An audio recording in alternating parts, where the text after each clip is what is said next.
Hello student, my name is Rakesh Kumar. चलिए शुरू करते हैं आज का लेक्चर।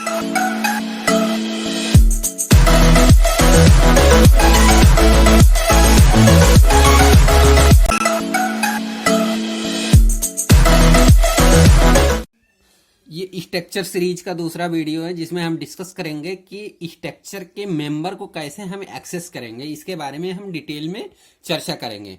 तो चलिए देखते हैं कि स्ट्रक्चर मेंबर किसको कहते हैं। पिछले वीडियो में हम पढ़ा चुके हैं कि स्ट्रक्चर क्या होता है, स्ट्रक्चर टैग क्या होता है, स्ट्रक्चर मेंबर क्या होता है, स्ट्रक्चर वेरिएबल क्या होता है। इन सब के बारे में डिस्कस कर चुके हैं। जो लोग वो वीडियो नहीं देखे हैं वो डिस्क्रिप्शन बॉक्स में लिंक दिया गया है, उस पर जाके क्लिक करके देख सकते हैं। और जो लोग वीडियो देख चुके हैं वो लोग कंटिन्यू कर सकते हैं इस वीडियो को। तो स्ट्रक्चर मेंबर क्या होता है?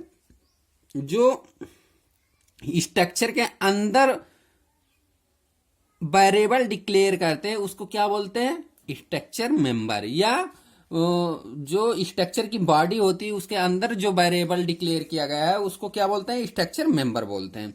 तो अगर इन स्ट्रक्चर मेंबर की हम स्ट्रक्चर के अंदर डिक्लेयर कर दिए हैं, क्रिएट कर दिए हैं, तो इनका कोई अपने आप में कोई वजूद नहीं है बिना स्ट्रक्चर टैग के, बिना स्ट्रक्चर वेरिएबल के।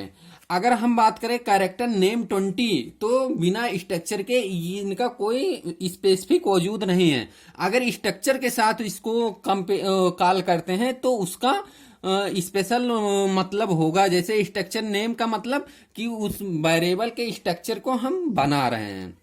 तो इसको एक्सेस करने के लिए, इसको एक्सेस क्यों करना है? क्योंकि इसमें हम कैरेक्टर नेम 20 लिखा है तो इसके नाम को हमें पहले स्टोर करवाना है, फिर उसके नाम को एक्सेस करना रहता है, प्रिंट करना रहता है। तो इन सब के लिए इस स्ट्रक्चर मेंबर को एक्सेस करना पड़ा। तो जो स्ट्रक्चर मेंबर को एक्सेस करते हैं उस किसके द्वारा? डॉट ऑपरेटर के द्वारा। देखिए हम कुछ पॉइंट पहले से लिखे हैं। Structure member have no meaning individually without the structure. In order to assign a value to any structure member, the member name must be linked with the structure variable using the dot operator, also called period or member access operator. तो overall क्या कह रहे हैं कि अगर इस structure member को हमें एक्सेस करना है तो इसके वेरिएबल के नेम के साथ उसके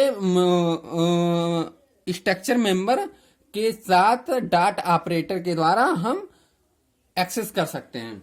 चलिए हम प्रोग्राम से समझते हैं। तो जैसा कि पिछले वीडियो में हम लोग डिस्कस कर चुके थे कि हम स्ट्रक्चर एक बना रहे हैं। जो स्ट्रक्चर बनाते हैं उसको कहाँ हम बनाते हैं? जो हमारा मेन फंक्शन होता है इसके ऊपर बनाते हैं। तो देखिए मेन फंक्शन यहां हमारा है, तो स्ट्रक्चर हम यहां बना रहे हैं। स्ट्रक्चर का नाम क्या है? स्टूडेंट, जिसको क्या बोलते हैं? स्ट्रक्चर टैग भी बोलते हैं। तो इसके अंदर हमारे पास 3 वेरिएबल है। कैरेक्टर है, इंटीजर है, कैरेक्टर नेम है 20, मतलब स्ट्रिंग टाइप का है। ये इंटीजर टाइप का है, ये कैरेक्टर जेंडर है, मतलब ये कैरेक्टर टाइप का है। तो इसको हम पहले से क्रिएट कर लिए स्ट्रक्चर। तो अगर हम इसके मेंबर को एक्सेस करना चाहेंगे तो डॉट ऑपरेटर से करेंगे, जैसा कि अभी हम मेन फंक्शन में जब एक्सेस करेंगे तो यहां हम बताएंगे। तो अब ये स्ट्रक्चर डाटा टाइप बन चुका है। तो अगर हम इसे स्ट्रक्चर डाटा टाइप को वेरिएबल बनाना चाहेंगे तो स्ट्रक्चर स्टूडेंट S1, हमें एक वेरिएबल की जरूरत है। तो हम एक वेरिएबल बना चुके हैं S1। तो अब हम S1 क्या वेरिएबल बन चुका है? S1 किस टाइप का है? स्ट्रक्चर टाइप का है।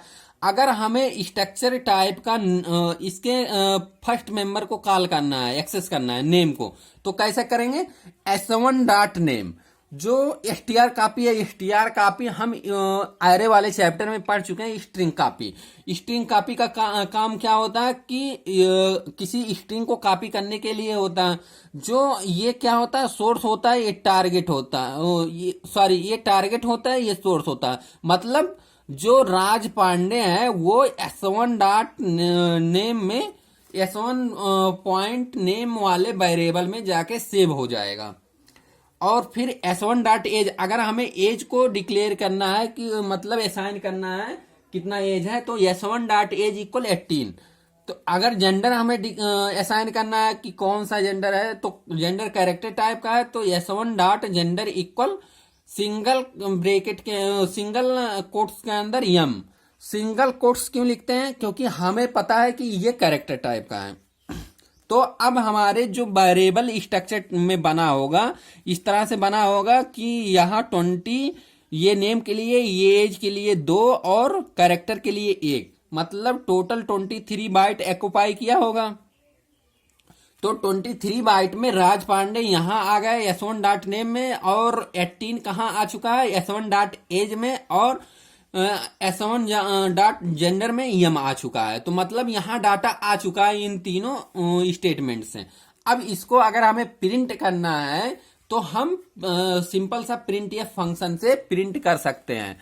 देखिए, अगर हमें नेम को प्रिंट करना है तो प्रिंट एफ फंक्शन लगा दिए, print F name of student 1 equal percentage yes S1 dot name. Percentage yes मतलब क्या हुआ कि हमें स्ट्रिंग को एक ये किसके लिए होता है, स्ट्रिंग फॉर्मेट स्पेसिफायर होता है जो स्ट्रिंग वैल्यू प्रिंट कराता है। तो S1 डॉट नेम में क्या आ चुका है, राज पांडे। तो इस पहले स्टेटमेंट से क्या प्रिंट हो जाएगा, name of student colon Raj Pandey. फिर दूसरे लाइन में यहाँ स्लैश n लिखा है, तो मतलब दूसरे लाइन में प्रिंट होगा, तो as of student 1 colon 18।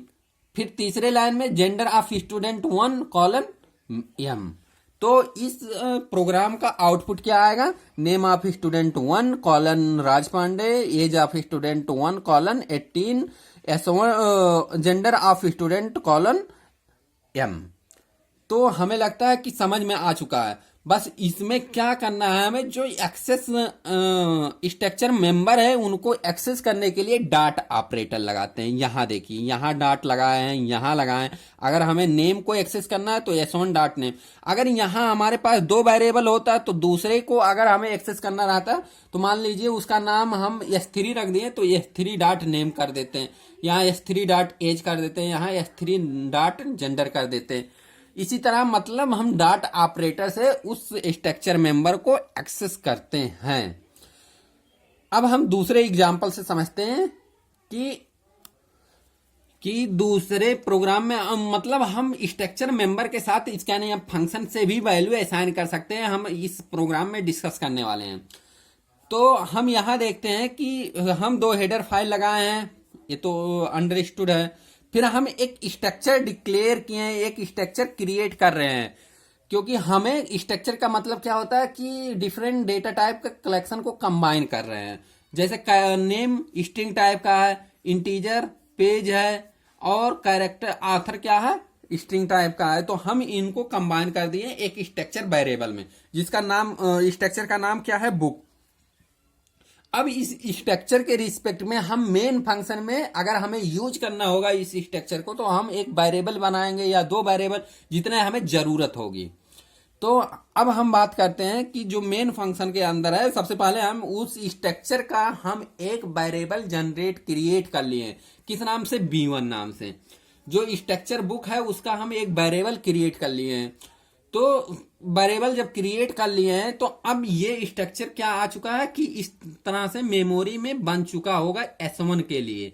S1 के लिए यहाँ 20 ये हो चुका था, मतलब 20 बाइट के लिए नेम के लिए, 2 बाइट के लिए पेजेज के लिए, और आथर के लिए 20 बाइट, मतलब 42 बाइट स्थान मेमोरी में ऑक्युपाई कर लिया होगा।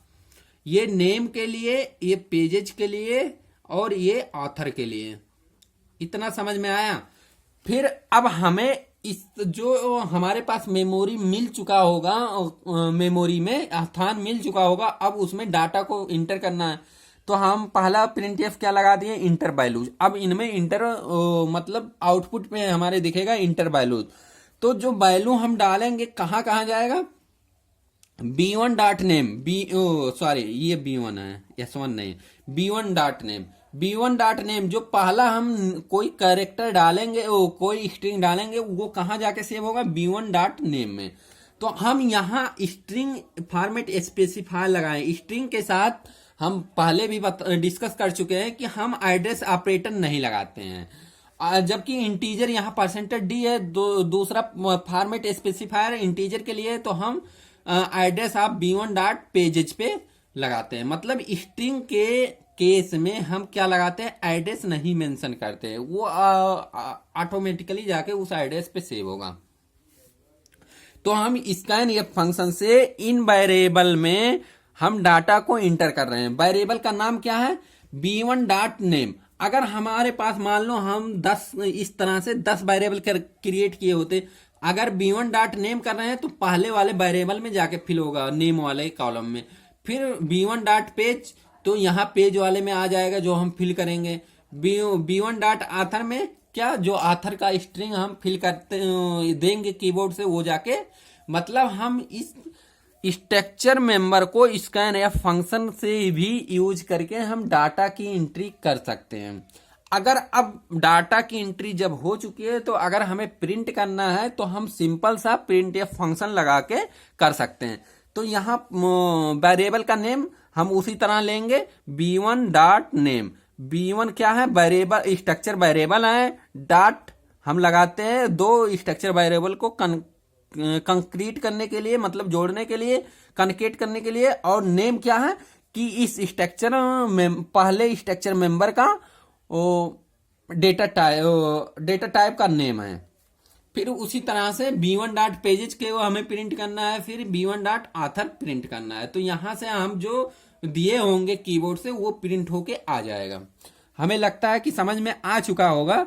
सिर्फ इस वीडियो के माध्यम से हम ये समझाने की कोशिश कर रहे थे कि अगर हमें स्ट्रक्चर मेंबर को एक्सेस करना है या कुछ वैल्यू डालना है, तो इन स्ट्रक्चर मेंबर को हम उसके रिस्पेक्ट में जो वेरिएबल जनरेट किए हैं, वेरिएबल क्रिएट किए हैं, तो वेरिएबल के नेम प्लस वेरिएबल के नेम डॉट स्ट्रक्चर मेंबर का नेम से हम एक्सेस कर सकते हैं। जैसे नेम के केस में अगर नेम को एक्सेस करना है तो b1 डॉट नेम, पेजेज को एक्सेस करना है तो b1 डॉट पेजेज, आथर को एक्सेस करना है या कुछ डाटा ही एंट्री करना है, या डाटा एंट्री या प्रिंट करने के लिए हमें एक्सेस ही तो करना पड़ेगा, तो b1 डॉट आथर से हम एक्सेस कर लेंगे। हमें लगता है कि वीडियो पूरा समझ में आ चुका होगा। तो वीडियो को एंड करने से पहले हम आप लोगों के लिए QTB पूछ लेते हैं। आज का QTB यह है कि जो फर्स्ट प्रोग्राम था उसका आउटपुट क्या होगा, output of first program, output of first program. तो इस QTB का आंसर आप लोग कमेंट सेक्शन में आंसर कीजिए और वीडियो को ज़्यादा से ज़्यादा शेयर करिए। वीडियो देखने के लिए थैंक यू।